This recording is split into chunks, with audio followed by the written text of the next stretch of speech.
ഉന്നാവോ ബലാത്സംഗ കേസിൽ അതിജീവിത സുപ്രീം കോടതിയിലേക്ക്. പ്രധാനമന്ത്രിയെയും രാഷ്ട്രപതിയെയും കാണാൻ ആഗ്രഹിക്കുന്നുവെന്ന് അതിജീവിത 24-നോട് പറഞ്ഞു. ജീവൻ പണയം വെച്ചാണ് താൻ പോരാട്ടം നടത്തുന്നതെന്ന് അതിജീവിതയുടെ മാതാവും 24-നോട് പറഞ്ഞു. മകൾക്കൊപ്പം നീതിക്കായി തെരുവിൽ അലയുകയാണെന്നും മാതാവ് 24-നോട്. 24 എക്സ്ക്ലൂസീവ്. ഈ റിപ്പോർട്ടോടുകൂടി പ്രൈം ടൈം പൂർത്തിയാകുന്നു. Good bye. मैं सबसे गुहार लगा रही हूँ, प्राइम मिनिस्टर से भी गुहार लगा रही हूँ, हमसे मिले और प्रधानमंत्री से भी, मुख्यमंत्री जी से भी, राष्ट्रपति महोदय से, क्योंकि एक महिला है, महिला का दर्द समझती है. एक रेपिस्ट को, इतना बड़ा क्रिमिनल, पिता को मार दिया, रेप किया, उसको मिल गई जमानत. ये देश का पहला ऑर्डर है.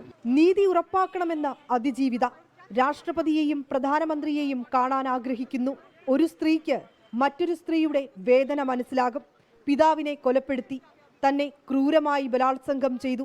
പ്രതിയായ മുൻ BJP MLA കുൽദീപ് സിംഗ് സെൻഗറിന് കടുത്ത ശിക്ഷ തന്നെ നൽകണമെന്ന് അതിജീവിത 24-നോട്.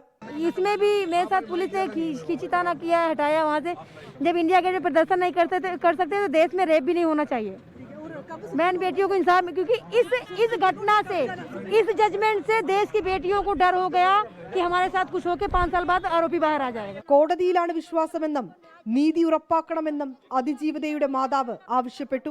हमको न्याय चाहिए, न्याय के गुहार लगा रहे हैं. हमको न्याय चाहिए, मेरे बच्चों को न्याय चाहिए. हम बच्चन के लिए अपनी लड़ाई लड़ रहे हैं. मेरा पति अपने पति को खोया है, हम अपने बच्चों के साथ है. मेरे बच्चे हैं, मैं पीड़िता उसकी माँ. പ്രതിയായ കുൽദീപ് സിംഗ് സെൻഗറിന്റെ ശിക്ഷ മരവിപ്പിച്ച ഹൈക്കോടതി വിധിക്ക് പിന്നാലെ ഇന്ത്യ ഗേറ്റിൽ അതിജീവിതയും മാതാവും രാത്രി പ്രതിഷേധിച്ചിരുന്നു. കേസ് അന്വേഷിച്ച CBI സംഘവും ഹൈക്കോടതി വിധിക്കെതിരെ സുപ്രീം കോടതിയെ സമീപിക്കും. വിനീത VG 24 ഡൽഹി.